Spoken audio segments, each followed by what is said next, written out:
Retour et inhumation traditionnelle des victimes du crash du 3 juin 2017 de Lunghi, les préparatifs des éperviers dames à la phase finale de la CAN Maroc 2022, l'élimination des éperviers cadets au tournoi de l'UFOAB Cape Coast 2022 sont entre autres les temps forts du football qui seront consacrés aux éperviers. Mais avant, nous évoquerons la finale de la 19e édition du championnat militaire paramilitaire de volleyball remporté samedi par la police nationale aux dépens du RCGP. L'Assemblée générale élective de la Fédération togolaise de sport boule qui a porté à sa tête un nouveau président en la personne du maître Dominique Niazou qui nous présentera sa feuille de route dans quelques instants. Les activités sportives et culturelles du Fonds d'aide aux veuves et aux orphelins Fondavo en prélude à la célébration de la journée internationale des veuves le 23 juin. Amis sportifs, bonsoir. Sur le plateau, ils seront quatre à savoir maître Dominique Niazou, président de la Fédération togolaise de sport boule. Bonsoir président. Bonsoir Claude. Alors, pratiquement, on s'est remis donc de la fatigue de samedi. Oui, merci. On s'est remis effectivement de la fatigue.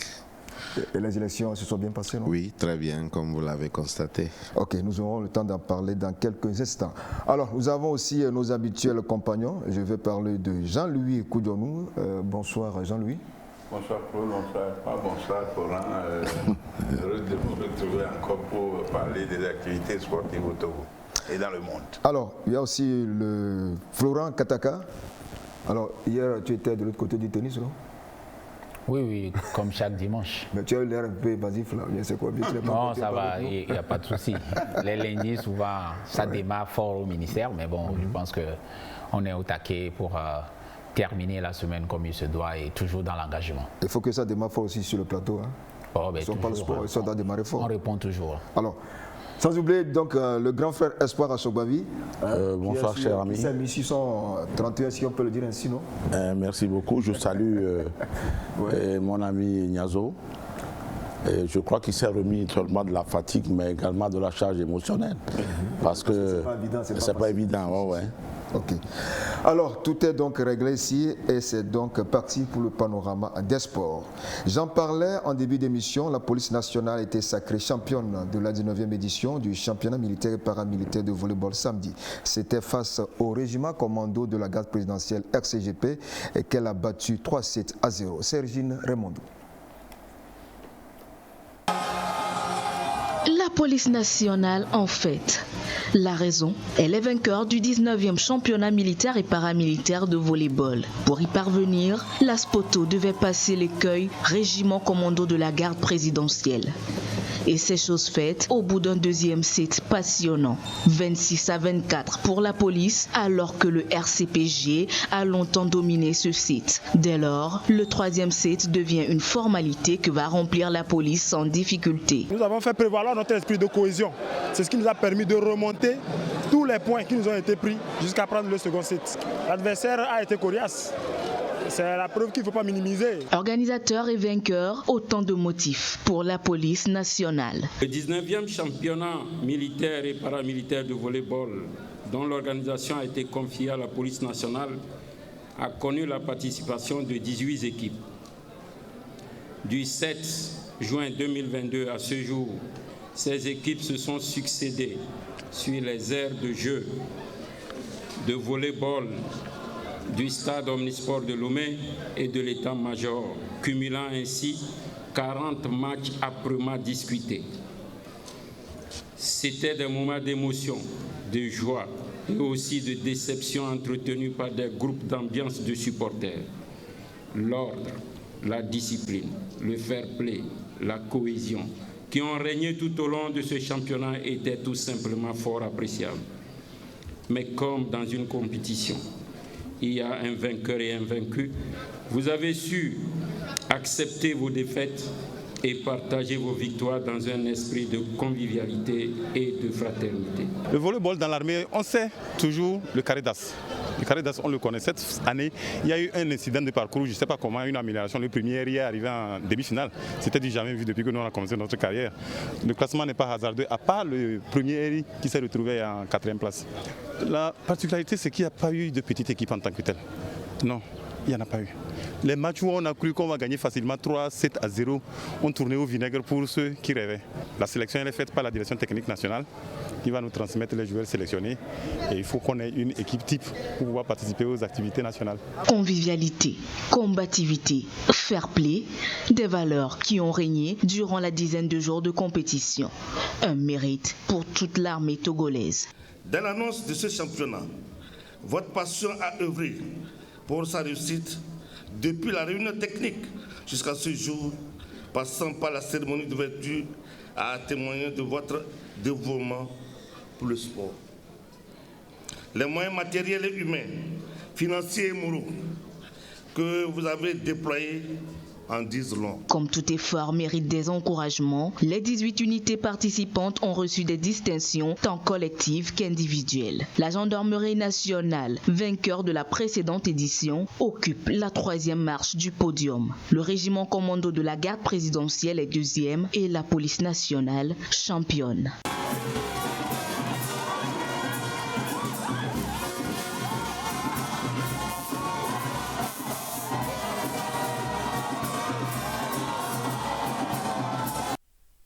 Alors voilà, Espoir, la police qui a été encore sacrée championne. Oui, mais je crois qu'il faut d'abord rendre hommage aux forces de sécurité et de défense qui travaillent de jour et de nuit pour la défense des intérêts de notre pays, en ce qui concerne son intégrité territoriale, et également la sécurité du pays. Et au-delà de cela, il faut également un travail énorme au niveau du sport, puisque on parle souvent d'un esprit sain dans un corps sain. Donc il est tout à fait indiqué pour leur harmonie, leur intégrité morale et physique, de pratiquer également du sport pour qu'il y ait cet équilibre-là entre l'esprit et le corps. Alors Jean-Louis, après le championnat militaire de football, c'est au tour du volleyball. Oui, non, mais quand vous regardez un tout petit peu ces championnats-là, vous voyez l'engouement qui est autour du championnat. Et puis, surtout l'ambiance qui règne. L'ambiance, et puis c'est une question d'organisation aussi. Hein. Les équipes qui veulent à tout prix être dans le Caridas, tu vois une certaine organisation, et puis la manière de gérer leur match, tu le lis dans les phases de poule, et on prévoit en même temps certaines équipes qui devaient normalement jouer au niveau du Caridas, et c'est ça, la police depuis belle lurette a toujours tenu tête à ce volleyball militaire, et c'est ça surtout quand, je pense, hein, le directeur technique, M. Anato, était là. Il a vraiment fait un beau travail là-bas. Je pense que c'est dans la continuité et que le résultat a suivi. Alors Florent, on ne dira jamais assez, hein. Bon, le RCGP n'a pas démérité certes, mais la police a été plus forte. Oui, bon, au-delà des satisfactions, je pense que moi, ce qui m'interpelle, c'est comment on arrive à capitaliser tout ça. Parce qu'il y a plusieurs championnats militaires et on voit des véritables talents. Est-ce qu'on les retrouve dans les équipes nationales? C'est la question que j'aimerais bien poser. Peut-être qu'ils veulent former une équipe nationale des militaires. Si, je pense qu'il y a des championnats internationaux, des militaires, dans beaucoup de disciplines d'ailleurs. Il y a pour le foot, il y a pour le volley, etc. Ça, c'est une autre paire de manches. Maintenant, globalement, ce n'est pas seulement pour le championnat militaire, mais pour d'autres activités que font certaines entités privées, des associations et autres. Comment on va arriver à mutualiser tout cela pour que cela soit bénéfique à notre pays? C'est la question qu'il faut se poser. Par exemple, Patoumi, il y avait qui avait joué pour l'équipe nationale. Mais ça fait belle lurette où on ne retrouve plus des militaires dans nos équipes nationales, surtout pour le football. Dito, il en regorge quelques militaires, mais très souvent, en fin de compte, on ne les retrouve pas. Et comment aussi l'armée peut faire de sorte qu'elle soit aussi encore au service donc, de nos équipes nationales? Je pense que les prochaines éditions doivent permettre de répondre à ces questions-là. Non, vivement que ça puisse être réglé d'ici peu, pourquoi pas. Alors, Monsieur le Président, bon, vous connaissez au niveau de la pétanque. Hein? Alors, donc, à part la pétanque, quelle discipline sportive? Je joue au foot. Le micro, oui. Je joue au foot, hein. J'ai joué longtemps au foot, je continue pas à jouer au foot. Pour les vétérans, ça? Oui, avec les vétérans, mais la pétanque aussi, c'est une de mes passions dans le cadre du sport. et pour laquelle bon, je suis en train d'aller donc aux responsabilités, mais je joue toujours au foot. Hein. Et le volley? Non, le volley, je peux m'essayer, mais je ne suis pas trop... Alors, parlant justement de la pétanque, il faut quand même souligner que c'était le sport favori du père de la nation, Feu Gnassingbé Yadema. Oui, tout à fait. Et Feu Yadema était un grand joueur de pétanque. C'était d'ailleurs un des sports qu'il aimait le plus. Et il n'était pas le seul, il y a même Feu Ernest qui était un très bon tireur dans le cadre du pétanque. Et justement, ça a été un sport qui à un moment donné avait beaucoup d'adeptes qui étaient de notoriété. Et en temps, il y a eu un relâchement, mais c'est aussi donc pourquoi nous voulons redynamiser ce sport-là. C'était toujours une parenthèse, le temps donc de partir. Et c'était donc justement la transition est très bien trouvée pour le congrès électif de la Fédération togolaise de sport boule qui s'est tenu à Kégué samedi. Le choix a été porté sur Maître Dominique Niazo pour diriger la dite fédération. Il succède ainsi à Edem Bonou et qui ne s'est plus présenté. Compte rendu, Jean-Kofi Amevor et Deji. Il s'appelle Dominique Memesile Niazo, notaire de son état et vice-président du bureau sortant. C'est lui qui va veiller désormais aux destinées des sports boules au Togo. Tête de liste, notre engagement pour la pétanque au Togo, il a été brillamment élu.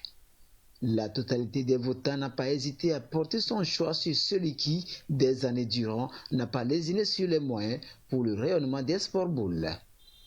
Avec 38 voix sur 38, le nouveau président, affectueusement appelé Tonton Domi, est confirmé dans son rôle. Nous mesurons les responsabilités qui sont les nôtres aujourd'hui par rapport à l'évolution et à la visibilité de ce sport. Et ensemble avec les autres membres du bureau, on se battra pour quand même donner des résultats. C'est vrai que ce sport pour lequel nous sommes élus est un sport populaire, mais un sport qui est orphelin en termes de moyens et d'infrastructures.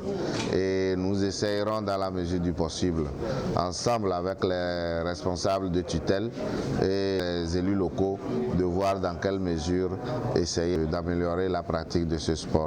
Président sortant, sympathisants, membres actifs et pratiquants, tous restent solidaires pour la parfaite réussite de la nouvelle mission assignée à Maître Niazo pour les lendemains meilleurs de la pétanque togolaise. C'est une joie, encore une fois, parce que quand vous êtes au moment de la gloire, il faut sortir pour laisser la relève. Le nouveau président que je félicite a dit que je serai toujours à ses côtés. Devant tout le monde, il m'a nommé son conseiller spécial de tous les temps.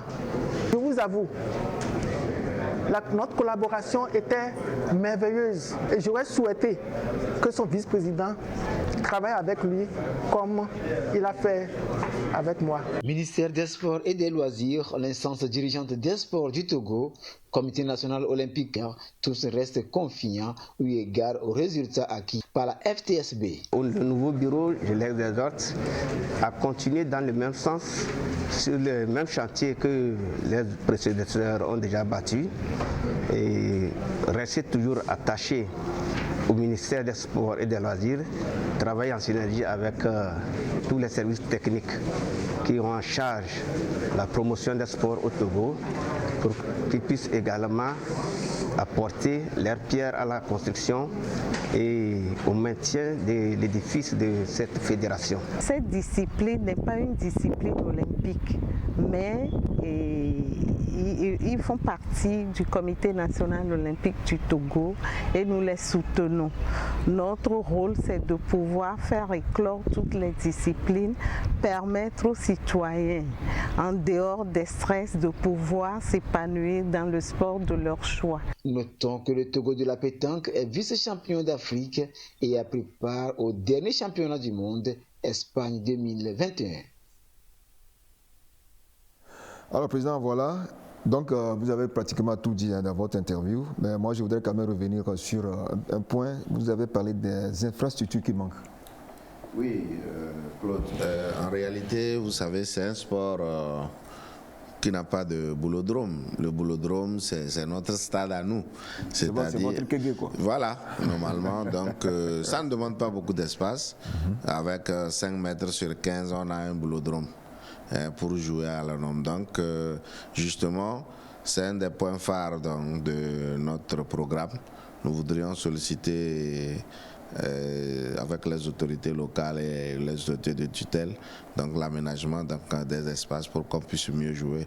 Vous savez, lorsque nous devions organiser la CAN ici, qui a réuni 12 pays africains en 2019, nous avons dû louer. Bon, je ne peux pas dire louer, c'est le basketball qui nous a passé son terrain. Mais on a quand même quelque chose. Bon, ça c'est un truc, on ne va pas déballer. Non. Ils nous ont donné ça gratuitement. On a juste aménagé, on a dû dépenser. Parce qu'après, on a tout ramassé. Il faut remercier l'ancien président. Oui, c'était M. Gungu qui nous a. Qu'il soit remercié. Alors, venons maintenant aux compétitions. Pratiquement, les choses ont repris dans pratiquement toutes les disciplines, mais chez vous, on sent une certaine lenteur là. Comment ça se passe? Non, on ne peut pas dire lenteur. Nous avons organisé le championnat à l'instar de toutes les fédérations cette année. Bon, c'est vrai que par les années passées, on ne l'avait pas fait, c'était compliqué, mais cette année, on l'a fait. C'est le lieu de remercier aussi Madame la ministre pour tout ce qu'elle fait, parce que évidemment on n'organisait pas, c'était par faute de moyens, et avec sa venue nous avons un peu plus de dotation. Ça nous a permis de couvrir, parce que bon, vous ne pouvez pas faire venir les gens de l'intérieur et d'un peu partout si vous n'avez pas les moyens de les prendre en charge.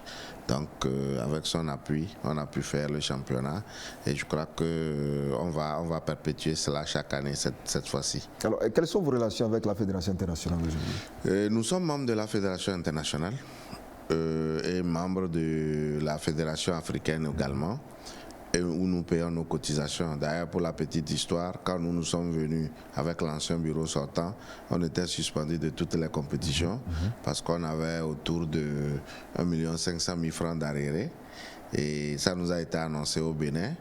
Et donc, comme on n'avait pas de moyens, le président sortant, M. Bonou, qu'il soit salué, et moi, on a dû cotiser de nos poches pour payer ça. Et les autres membres?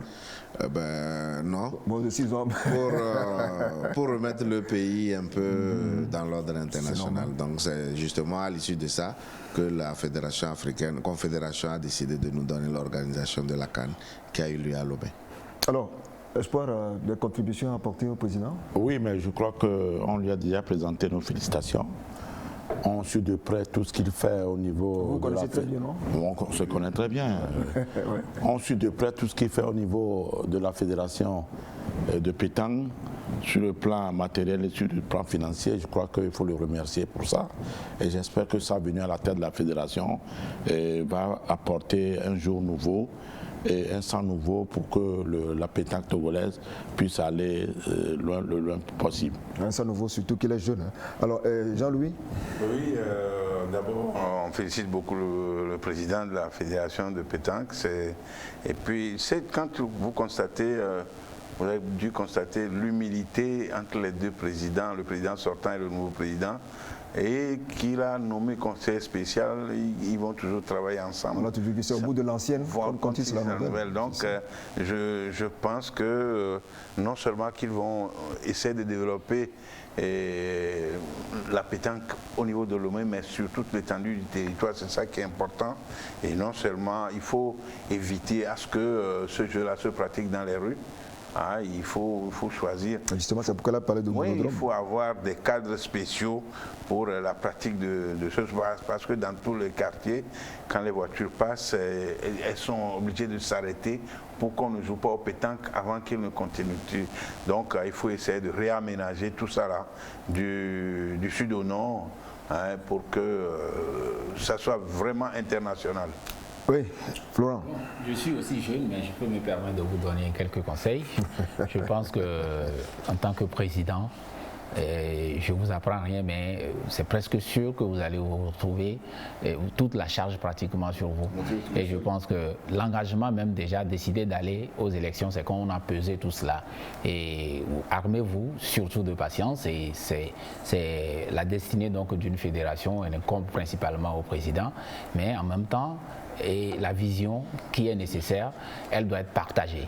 Et donc, il faut que tous ceux qui doivent vous suivre sachent où est-ce que vous les amenez. Et c'est 4 ans, et au bout de 4 ans, et sachez aussi, et comme vous le savez, qu'il y aura un bilan.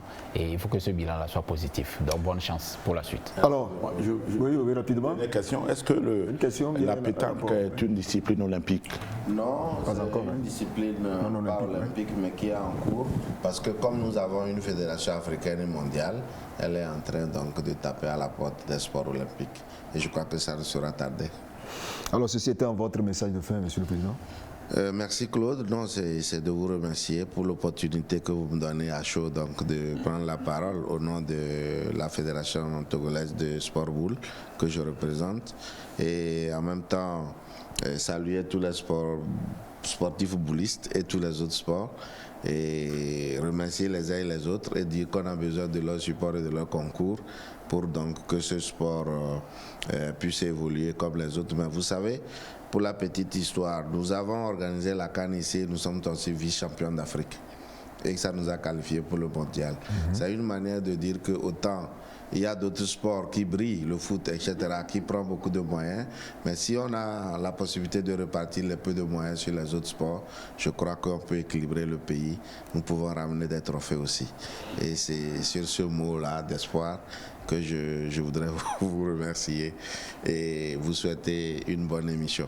Surtout vous êtes à côté d'espoir, on espère que ça va aller. Une bonne émission également, on souhaite bonne chance. Merci. Et le meilleur pour que la pétanque togolaise peut briller de mille feux. Merci beaucoup. Bonne continuation surtout. À vous, merci. Alors, le 23 juin prochain sera célébrée la Journée internationale des veuves. En prélude à l'événement, le Fonds d'aide aux veuves et aux orphelins, à travers son président Dr Charles Birega, a organisé une série d'activités sportives et culturelles à l'intention des veuves et des sportifs d'Agoué et de ses environs. Nous écoutons une bénéficiaire et les organisateurs.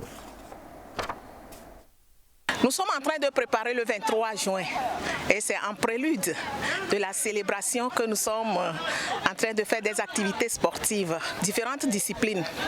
Donc nous avons la discipline de football, la discipline de la marche, de la course, d'autres activités comme du ampé, comme le jeu de Lido. Le sport nous a fait du bien, le sport nous a fait du bien parce que nous n'avons pas l'occasion d'en faire.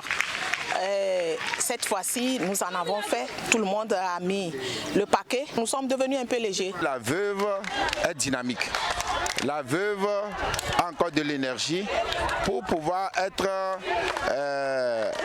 une citoyenne productive pour la nation. Il n'y a pas plus médicament que le sport, donc c'est pour ça que nous sommes en train de sensibiliser ces veuves à pratiquer le sport afin de ne pas jeter chaque fois leur argent à la pharmacie ni dans les hôpitaux. Nous invitons les bailleurs de fonds, nous invitons toutes les autorités, aussi bien le gouvernement, les autorités administratives, religieuses, les chefs traditionnels, à aider les veuves pour s'occuper des orphelins. Parce que si nous ne le faisons pas, si nous faisons la politique de l'autruche, comme si leur vie, leur souffrance ne nous concerne pas, les veuves vont baisser les bras et les enfants seront livrés à eux-mêmes. Et ce sont ces enfants que vous voyez vont grossir les rangs des djihadistes, des rébellions, et la paix sociale sera troublée.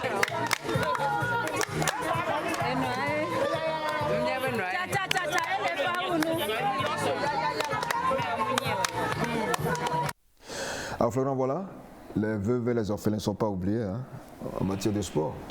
Oui, au-delà du sport, je pense que c'est surtout pour leur dire qu'on ne les a pas oubliés. Et quand on dit de protéger la veuve et l'orphelin, c'est un mot qui a tout, ou une expression qui a tout son sens. Donc, moi, je suis très, très heureux que quelqu'un ait pensé à cela. Moi-même, personnellement, je n'ai pas imaginé qu'il peut y avoir des activités uniquement que pour donc les veuves et les orphelins. C'est à encourager simplement. Espoir que retenir? Oui, mais vous savez que la veuve et l'orphelin sont des fois dans un état mental désastreux. Donc le sport devrait, à mon avis, leur donner un certain épanouissement et également leur permettre d'avoir une meilleure santé pour pouvoir faire face aux difficultés de la vie. Jean-Louis. Oui, je dis que c'est une belle initiative, surtout pour les veuves et les enfants. Et ça va leur permettre, les enfants sont partis là-bas pour découvrir un autre monde. Et non seulement ils ne seront pas abandonnés, et l'initiateur va beaucoup s'occuper de la scolarité de ses enfants. Ce n'est pas évident, mais tout de suite, tu penses un peu à ça. Et je dis que c'est une très belle initiative. Le ministère des Sports et des Loisirs a dépêché une délégation de prêtres traditionnels en Sierra Leone au lieu du drame de Lungi afin de ramener les âmes des illustres disparus au Bercail. De retour de la Sierra Leone, cette délégation a procédé hier au stade de Kégué à l'inhumation traditionnelle des disparus. C'était sous le regard du Dr Lidi Bessikama, ministre des Sports et des Loisirs. Reportage Sergine Raymondou. Ici reposent désormais les âmes des 13 disparus du crash de Lungi. Sur instruction des autorités togolaises, une délégation de prêtres traditionnels a séjourné à Freetown en Sierra Leone et a procédé au rituel de rapatriement des âmes des victimes. Lorsque nous étions arrivés sur les lieux du drame, lorsque nous sommes en train d'exécuter le rituel, maman qui ne connaissait personne parmi les 13 appelait leur nom. Et là où ils se trouvent, elle va les chercher. Ou elle va chercher l'âme de celui qui répond par son nom. Et c'est comme ça que nous avions pu identifier tous les 13. Et nous les avions ensevelis comme nous sommes en train de le voir. La symbolique, le repos de leurs âmes, mais surtout faire renaître le football togolais de ses cendres. La cérémonie de ce matin s'inscrit donc dans le rituel que nous avons entrepris depuis le 3 juin. Vous savez que notre pays est un État laïque. Dans la laïcité, nous avons toutes les religions. Nous avons la religion musulmane, nous avons la religion chrétienne, il y a la religion traditionnelle que nous ne devons pas occulter. Et c'est pour ça, pour être respectueux des rites et traditions de notre pays, nous avons le devoir aussi donc d'accompagner nos frères pour que leur âme puisse reposer en paix. Et c'est ce qui a été fait. Pour dire que nous avons fait une partie du chemin, ce n'est pas encore fini. Il y a des actes forts qui seront posés dans les jours à venir encore. Pour que ceux qui ont servi le football avant et que nous tous on se retrouve. Pour que nous puissions retrouver une certaine sérénité dans le football et dans le sport de façon générale. 15 ans après le drame, la douleur est toujours profonde. L'association des parents des victimes de Lungi trouve en ce rituel un apaisement. Très souvent, quand il y a ce genre d'accident, il faut une autre cérémonie funéraire. Ça fait 15 ans que nous avons voulu que cela se passe. Aujourd'hui, ça s'est passé.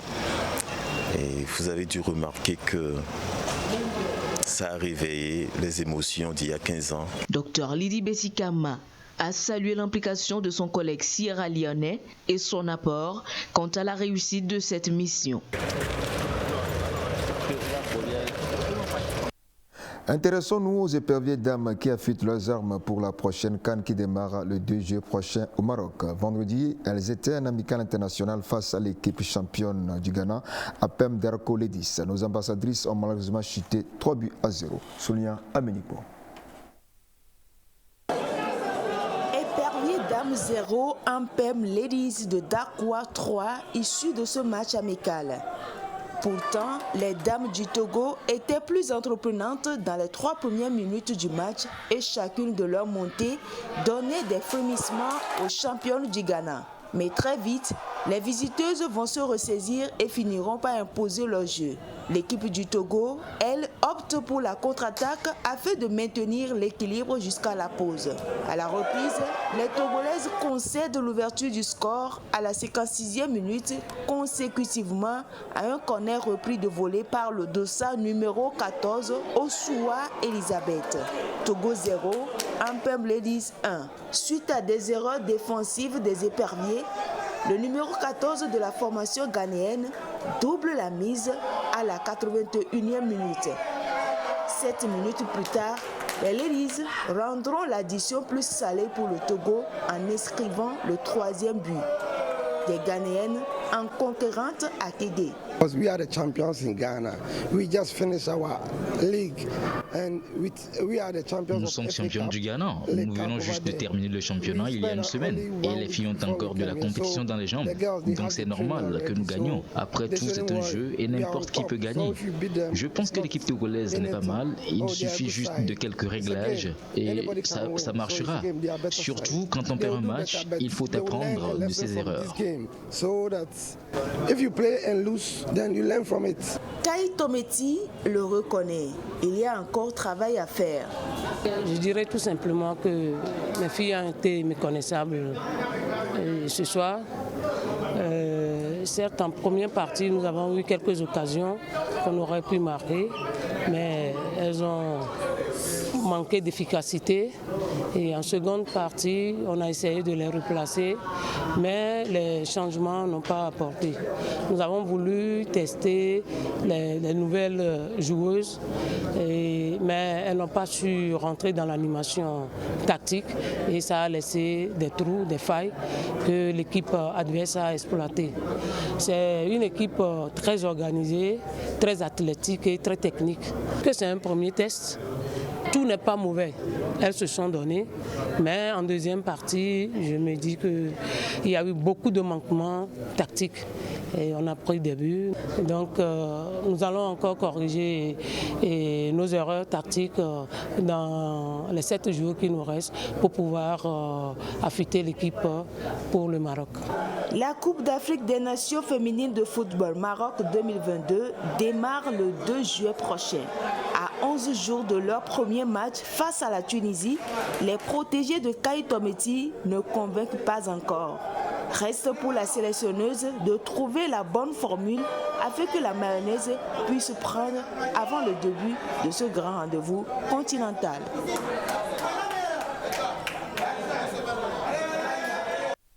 Voilà, Florent, une défaite inquiétante. Oui, ici, on va faire un bilan rapide. Nos U20. Non, on pas d'abord. Oui, non, j'en viens. J'ai dit une analyse rapide. Et nos U17, on a vu ce que ça a donné. Les jeunes filles aujourd'hui, qu'est-ce qu'on peut dire? Ce n'est pas encore convaincant. Et quand on sait aussi ce qui les attend du côté du Maroc, on sait que ça ne va pas être facile du tout, parce qu'avec le Cameroun, avec même la Zambie, la Tunisie. La Zambie qui a vu même récemment sa meilleure joueuse est recrutée par Barcelone. Et une fille qui marque à chaque match amical depuis leur préparatif au moins 4 buts. Elle a même marqué samedi, le Maroc. Oui, nous tous nous savons que ça va être vraiment très très difficile à ce niveau là-bas. Mais on ne peut pas s'attendre à grand chose. Ce n'est pas qu'on n'a pas confiance en nos jeunes filles, mais en l'état actuel de ce que c'est que notre championnat, en l'état actuel de ce que c'est que l'organisation de façon générale autour voilà, de tout ce qui peut être considéré comme autre que le sport d'élite. On se dit qu'on a encore beaucoup de choses à faire. Et pourvu que cela nous serve véritablement de leçon et qu'on n'ait pas toujours à constater à la fin ou qu'on dise tout le temps qu'on va pour apprendre. Il faut qu'un temps qu'on se pose les bonnes questions et qu'on pose les bons diagnostics pour ne pas soigner un cancer à partir de paracétamol. Donc il faut se réveiller et faire véritablement le job et ne pas espérer des miracles pour dire que bon, le Togo, il y a le sport ou il y a le football. Alors Jean-Louis, moi c'est le coach ghanéen qui a dit quelque chose de pertinent. Il faut apprendre de ses erreurs. Ouais, justement. Est-ce que le coach Kai a appris de ses erreurs? J'ose bien croire qu'elle a tiré des enseignements de cet échec et surtout que l'entraîneur ghanéen a dit qu'ils étaient en train de sortir du championnat. Ils venaient de finir le championnat. Donc ces joueuses ont de la compétition dans les jambes. Donc nous, on n'en a pas tellement parce qu'on vient à peine de commencer le championnat. À peine 2 ou 3 journées, on a déjà joué. Donc ça ne peut pas véritablement donner les performances qu'on aurait souhaité. Mais c'est déjà bien d'affronter une équipe qui les a dominés de bout en bout. Donc, j'ose bien croire, Kaï, c'est un professeur de sport. Elle doit tirer des enseignements de tout ce qui s'est passé et puis maintenant se projeter dans l'avenir et essayer de comprendre qu'au niveau du Cameroun et de la Zambie, ce ne serait pas un cadeau. Ce serait pire que ça. Mais alors, il faut bien travailler le mental des enfants. Il faut faire un travail psychologique. Le tout n'est pas de se faire battre, mais il faut essayer de battre aussi. Alors, Espoir. Oui, mais moi, je crois qu'il faut se rendre à l'évidence aujourd'hui que plus les jours s'approchent, plus les Togolais sont inquiets quant à la participation de notre équipe féminine à la Coupe d'Afrique des Nations. Parce qu'on a connu une embellie lors de la qualification. Mais il faut quand même dire qu'on a eu un tirage au sort qui nous a été clément. Parce qu'on a rencontré le Sao Tomé et le Congo-Brazzaville et le Gabon, qui sont sur le plan de la cartographie du football féminin africain, ne sont pas des pays terribles.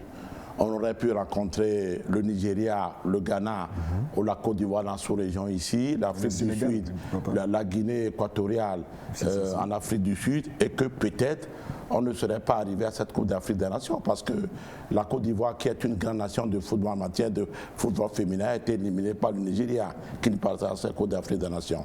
La deuxième chose sur laquelle je voulais dire, c'est que lorsqu'on va à une compétition aussi capitale, et que les jours approchent, je crois qu'il y a la pression également qui gagne les joueurs, les dirigeants.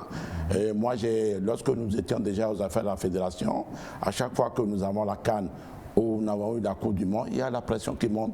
Je crois que l'un mis dans l'autre, on se rend compte aujourd'hui sur ce dernier match-là que nos filles ne sont pas prêtes. D'abord, ce n'est pas la première défaite. Il y a eu quelques jours avant, un centre de formation dont j'oublie le nom, également qui nous a battus par un score fleuve. Donc sur ces deux matchs-là, on remarque aujourd'hui que la tâche ne sera pas facile parce qu'il y a eu trop de manquements au niveau tactique, comme même l'a dit, au niveau technique et également au niveau physique, parce que les deux buts qu'on a encaissés sont des buts qu'on a encaissés en deuxième mi-temps. Ce qui prouve que sur le plan physique, le compte n'y est pas. Moi j'ai regardé samedi 2 matchs, le Cameroun et le Sénégal jouaient, et le Maroc et la Zambie jouaient. Et je vous dis que ce ne sera pas chose facile pour notre équipe nationale, surtout que la Coupe d'Afrique des Nations au niveau féminin ouvre la porte à la Coupe du Monde qui aura lieu l'année prochaine. Alors, affaire à suivre donc. Bon, maintenant nous allons nous intéresser à l'équipe cadette. Le même vendredi, donc les cadets qui évoluaient de l'autre côté de Cape Coast au Ghana pour le compte de leur deuxième sortie face aux Ghanéens pour le compte du tournoi qualificatif de l'UFOA-B de la CAN de cette catégorie, se sont inclinés par 3-0. Mais avant, c'était le Nigeria qui avait battu les éperviers cadets 3-1 lors de leur première sortie. Alors, Jean-Louis, voilà encore les éperviers cadets qui sortent de la compétition après leur grand frère de l'autre côté du Niger. Oui, écoutez, on ne va pas dire qu'on ne se prépare pas. C'est vrai, c'est difficile de toujours dire on va pour apprendre. Mais à un certain moment, il faut qu'on arrête de prendre des décisions sérieuses pour essayer de faire de grands pas. Il est vrai, cette équipe cadette, on ne pouvait pas espérer grand-chose parce que c'est de petits joueurs, des joueurs qui n'ont pas de compétition dans les jambes. Oublions les interclasses, la plupart de ces joueurs... Oui, mais moi, sur quels critères ils ont été sélectionnés? Voilà, c'est des joueurs, des élèves, c'est des joueurs qui ont fait des interclasses, peut-être des compétitions scolaires, et ça s'est arrêté là-bas. Où est-ce qu'on les a dénichés? C'est ça. Mais maintenant, c'est ceux qu'on a essayé de prendre dans les centres de formation. Comment on a fait les sélections?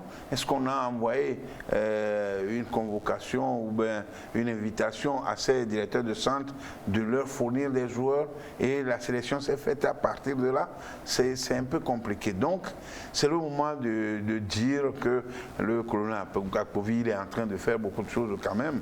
Mais alors, il faut s'attaquer à l'organisation du championnat des jeunes. C'est très important.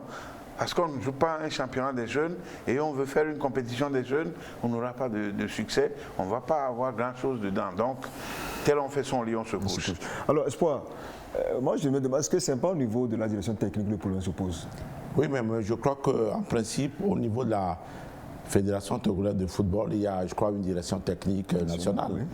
Oui. Donc la direction technique nationale devait, en principe, au début de chaque année, dérouler un programme de travail. Des programmes de travail qui devaient s'aimer toutes les disciplines de notre pays. Mais je crois aujourd'hui qu'il y a un problème de fond qu'il a souligné. Le fait de jouer les compétitions de jeunes, d'en faire même un championnat, et pourquoi pas d'autres compétitions. Je crois qu'il y a également le problème de la formation des formateurs. Moi, j'ai regardé le match de samedi, le match de, je crois que c'était vendredi, et on sent que nos joueurs, au-delà même du fait, on a remis en cause ici comment dirais-je, comment les joueurs ont été choisis, puisque comme on n'a pas de championnat, et comme on n'a pas de critères de choix de ces joueurs-là, moi j'ai appris que les joueurs étaient choisis parmi les centres de formation. Dans les centres de formation, je crois que Swallows en a envoyé, d'autres aussi en ont envoyé. Et pendant combien de temps ces joueurs ont pu travailler ensemble pour avoir la cohésion? Donc je crois que tout ça, il faut revoir tout ça, il faut que nous ayons une vision, la formation de ceux qui... Parce que la formation au niveau senior et au niveau des catégories de jeux n'est pas la même chose. Donc je crois qu'il faut revoir tout ça et que les visages qu'on a présentés aux yeux de la communauté ouest-africaine la semaine dernière n'étaient pas très bonnes. Moi j'ai vu des garçons perdus qui étaient aux abois. Il n'y avait même pas les fondamentaux. Moi, j'ai vu même des passes en rétropasse qui étaient mal faits, une deuxième mi-temps calamiteuse, des garçons qui n'avaient pas de conditions physiques. Et puis, vraiment, on n'a même pas tiré une seule fois au but. Tout a manqué. Et tout a manqué. Donc, je crois qu'il faut tout revoir parce qu'il ne faut pas que chaque fois que ce soit le Togo qui, dans les compétitions internationales, présente un visage aussi nauséabond, un jeu aussi insipide. Ça ne va pas de l'honneur de notre pays. Alors, Florent, qu'est-ce qu'il faut retenir de la participation de ces jeunes donc, à ce tournoi, puisque les U20 avaient été déjà éliminés depuis? Je reprends son expression, tel on fait son lit, tel on s'y couche. Sérieusement, il y a de véritables questions et des vraies questions à se poser. Et d'abord, il faut retenir une chose. Personne ne finance les académies et les centres de formation au Togo. Tout ce qu'on dit sont issus des centres de formation, c'est des initiatives privées, des gens même qui se cassent sans être sûrs d'avoir un retour sur investissement qui le font. Ni l'État, ni la fédération. Personne n'a donné l'argent à qui que ce soit. Va former les enfants, ramène-les, ils vont jouer pour le pays. Donc, ça c'est clair. Deuxième chose, il faut se poser la question, qui forme? Qui doit répondre à cette question? Le ministère des Sports, le ministère de l'Éducation. C'est au ministère des Sports et au ministère de l'Éducation de donner l'agrément à ceux qui doivent former. Et c'est ceux qui ont l'agrément, c'est eux qui sont en droit de fournir des joueurs pour des équipes nationales. Ce qui n'est pas fait dans le cas actuel. Et on prend à la sauvette qui on veut et dans les centres et parfois des centres qui ne sont pas organisés. Il ne faut pas qu'on s'étonne des résultats. Deuxième question, quel programme? Comment sont formés les jeunes dans les académies? C'est à la direction technique nationale de répondre à cette question. Qui doit envoyer tout le temps des cadrages? C'est à la direction technique nationale de former les éducateurs, de les recycler. Ce qui n'est pas fait aujourd'hui. La troisième question, quelle organisation de la chose? C'est la Fédération togolaise de football qui doit organiser l'architecture, la structuration du football à la base dans notre pays. Les vrais fautifs, c'est le ministère des Sports, le ministère de l'Éducation, la Fédération togolaise de football et la direction technique nationale. Aujourd'hui, ce qu'il faut retenir positivement, c'est que c'est faisable. C'est faisable parce qu'il y a des pas qui sont en train d'être posés. Le ministère des Sports a commencé en sortant déjà un arrêté qui va régir donc les académies et autres. À partir de là, la fédération aussi va tirer son épingle du jeu en essayant maintenant de revoir comment former les choses. Nous n'avons pas d'identité pour notre sport et notre football. Donc ne cherchons pas aujourd'hui des brebis galeuses ou bien ne cherchons pas à donner le tort au centre de formation, mais plutôt tirer les bonnes conclusions, poser les bons diagnostics pour trouver les bons soins. Alors, Espoir, bon, dans tout ce qui a été dit, qu'est-ce qu'il faut concrètement retenir au niveau de la fédération et du ministère des Sports? Qu'est-ce qu'il faut faire? Mais je crois que... Parce que là, si ça concerne aussi, moi, je crois aujourd'hui... En dehors des jeunes, il faut aussi parler de l'équipe Fagnon. Oui, mais je crois qu'il y a, au niveau de notre pays, il y a une division du travail. Je crois qu'il y a le ministère des Sports, et la ministre qui est la gardienne du temple, c'est elle qui a vocation, de par la politique sportive du gouvernement, de faire exécuter ça sur le terrain. Et je crois que depuis l'arrivée de Mme Betty Kama, je crois qu'il y a beaucoup de choses qui se font. C'est une femme de poigne et qui fait un travail éloquent, consistant, et qui, aujourd'hui, depuis qu'il est arrivé, il y a eu beaucoup de transformations substantielles. Bon, également, la Fédération togolaise de football qui a, de par la loi, une délégation de puissance publique pour faire réglementer le football, également fait de son mieux. Mais je crois que le problème au niveau de l'équipe nationale senior, cette division du travail qui veut que le travail technique soit fait à ce niveau-là, je crois qu'il y a un problème là-bas. Aujourd'hui, il ne faut pas se mentir, et nous n'avons pas une équipe nationale qui a les moyens au niveau des joueurs et au niveau de l'académie technique pour faire le travail comme il le faut. Les 2 journées que nous avons jouées au niveau de la Coupe d'Afrique des Nations le montrent et le Kama qu'aujourd'hui, on a beaucoup de difficultés. Ici, on n'a pas pu battre les Swatini, on a été corrigé par le Cap-Vert, et puis dans les jours à venir, au mois de septembre, on aura 2 matchs de vérité. Et le Burkina Faso à la maison, le Burkina Faso, ça va nous édifier sur l'avenir du football au niveau senior. Mais je crois que des efforts sont faits au niveau politique parce que les joueurs sont dans de très bonnes conditions. Et la ministre des Sports fait ce qu'elle doit faire.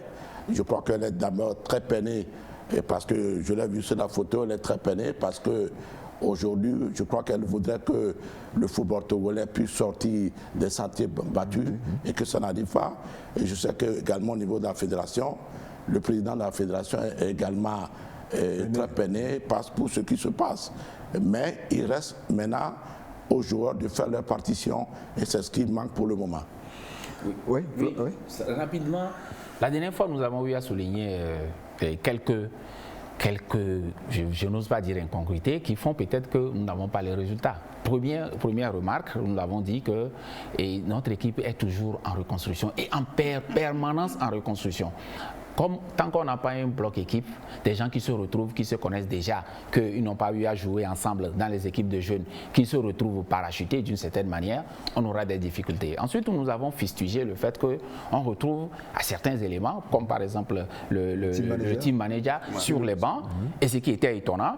Mais nous sommes très heureux de constater que nous sommes écoutés, cette émission est très bien écoutée, parce que nous avons vu quelques réponses après des réactions sur les réseaux sociaux, mais les réponses là nous restent encore pantois, parce que le jour où nous avons joué contre les Swatini, moi j'étais dans les tribunes, j'avais à côté celui qui est supposé être le coach adjoint, Narcisse, d'origine du Burkina Faso, et celui qui est le coach des gardiens, ils étaient dans les tribunes. Pendant que nous avons d'autres personnes qui sont sur le banc et qu'on nous explique que c'est normal qu'on retrouve le team manager sur le banc. Deuxième élément, on nous dit qu'il y a quelqu'un, ce team manager, on n'a rien contre lui. Respect, monsieur Serge Akokpo, je l'aime bien, et vu son parcours, c'est lui qui va chercher des joueurs. Lorsque nous avons un sélectionneur qui est dans notre pays, qui écume tous les matchs, parce que je connais bien Paulo Duarte, il regarde tout, même dans les matchs de quartier. Paulo Duarte a eu à m'appeler un jour qui me dit « Swallows s'entraîne où ?» J'ai montré là où nos jeunes s'entraînent, il est allé voir. Nous n'avons pas une équipe d'élite, mais il suit, il va dans les entraînements. Il écume le pays, il n'a trouvé personne pour étoffer l'équipe nationale, et c'est quelqu'un d'autre qui va chercher des joueurs ailleurs et qui disent coach, ils sont bons, il faut qu'ils étoffent l'équipe. Ils sont arrivés, on les a vus, je trouve qu'ils ne sont pas mieux. C'est notre championnat que tout le monde fustige, c'est ce championnat-là qui a fait Fodo, c'est ce championnat qui a fait Adebayor, c'est ce championnat qui a fait Nibové Daré, c'est ce championnat qui a fait Plaka, c'est ce championnat qui a fait Nan Richard, etc. Je crois que ils sont là. La plupart des joueurs, ils sont là, même si on trouve que le Togo ne forme pas bien, notre championnat n'est pas mauvais, n'est pas bon. Je suis un peu d'accord par rapport à cela, mais ils sont quand même prêts à mouiller le maillot plus que des gens qu'on va chercher et qu'on suppose que c'est eux qui sont la solution. Jusqu'à aujourd'hui, on ne voit rien. Revenons à de bons sentiments. Je suis sûr qu'on pourra rattraper le temps perdu. Peut-être que ça fera l'objet de débat. On en viendra. Oui, voilà. Rapidement. Non, mais je suis parfaitement d'accord avec Laurent. Et il faut corriger les choses. Il faut corriger les choses. Ouais. Il faut que les entraîneurs qu'on nous amène essayent quand même d'assister à pratiquement tous les matchs. Le tout n'est pas de rester à Lomé pour dire on regarde le match de Lomé. Non, mais il faut voir. Non, Florent l'a dit, mais Paulo Duarte circule. Voilà, donc il faut qu'il circule avec son staff et ayant des yeux regardants sur chaque joueur. Mais ils essayent de les noter, leurs mouvements, leurs déplacements, leur rapport offensif, tout ça là. Il faut essayer d'avoir tout ça, faire une sélection locale. Même en ce moment, il faut faire une sélection locale qui doit s'entraîner permanemment. Et après, si non, il y a les locaux qui sont mis au vert, je sais, mais je ne sais pas, les binationaux qu'on nous amène, vraiment, ils ne sont pas mauvais, mais ils ne sont pas tellement mieux, ils ne sont pas meilleurs. Ils ne mouillent pas le maillot, c'est des gens qui s'économisent. Parce que si tu as une blessure ici, ton club va te garer. Donc c'est l'idée qu'ils se font en arrivant en sélection. Ça veut dire qu'ils se retiennent. Hein? Donc il faut qu'on pense sérieusement à ce problème-là pour trouver une solution meilleure dans les jours à venir. Alors on nous fait signe de l'autre côté, on est quelque peu talonnés par le temps. Nous allons faire donc, nous allons passer au traditionnel dernier tour de table en commençant donc par Jean-Louis. Non, mais je dis merci beaucoup au gouvernement d'avoir posé cet acte de rapatriement des âmes. Et puis je dis beaucoup de courage à Madame le ministre. Elle se bat pour que tout ce qui est intéressant, toutes les fédérations aujourd'hui sont en activité, c'est déjà ça, à son arrivée. Donc je lui souhaite beaucoup de courage.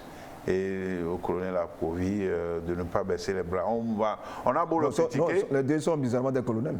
Voilà. Donc il ne faut pas qu'il baisse les bras, il faut qu'il écoute pour faire des analyses et savoir quelle base poser. Alors oui, Florent. Oui, moi je dirais simplement que c'est en politique, lorsqu'on est satisfait, qu'on applaudit 5 minutes. Mais lorsqu'on analyse les faits et lorsqu'on est dans une démarche scientifique, lorsqu'on vous applaudit, c'est en ce moment que vous vous asseyez pour mesurer qu'est-ce qu'il reste à faire. Donc les critiques, c'est normal, nous sommes là pour les faire, mais il faut que cela permette à ce qu'on pose les choses positivement. Ce n'est pas des attaques personnelles, mais c'est très important quand même, surtout quand on vous encourage. Nous avons eu à plusieurs reprises encourager le président de la Fédération. Nous vous encourageons tout le temps, Madame la ministre, mais c'est plus un credo et un cri pour demander, en plus de mesurer encore ce qui reste à faire et de pouvoir le faire. Nous savons qu'ils en sont capables et donc l'encouragement encore continue, mais de temps en temps, nous allons encore revenir sur des analyses pour essayer de poser placer les mots sur les vrais mots donc, du sport togolais. Et je suis sûr que très bientôt, et si on pose les bons actes, on pourra sauver le sport togolais. Il y aura la fumée blanche. On l'espère. Alors, je crois que le grand frère, moi je suis un peu peiné par la prestation de nos filles sur les 2 derniers matchs amicaux qu'ils ont livrés à Lomé. Il y a matière à réflexion. Il y a matière à réflexion à une semaine de leur départ pour le Maroc. Et j'espère, comme l'a dit l'entraîneur, tout sera mis en œuvre pour corriger les erreurs là, pour que cette prestation et notre participation à cette Coupe d'Afrique des Nations, pour la première, sera la bonne. Merci donc au grand frère Espoir Sogbavi, merci au grand frère Jean-Louis et sans oublier aussi le petit frère Florent Kataka. Nous aurons encore l'occasion de revenir donc sur la prestation de nos dames d'ici la semaine prochaine, pourquoi pas. Ainsi s'achève cette édition, merci d'être resté en notre compagnie. Un coucou sportif à John Nassini, un fervent supporter des EPRG. Au revoir et à bientôt.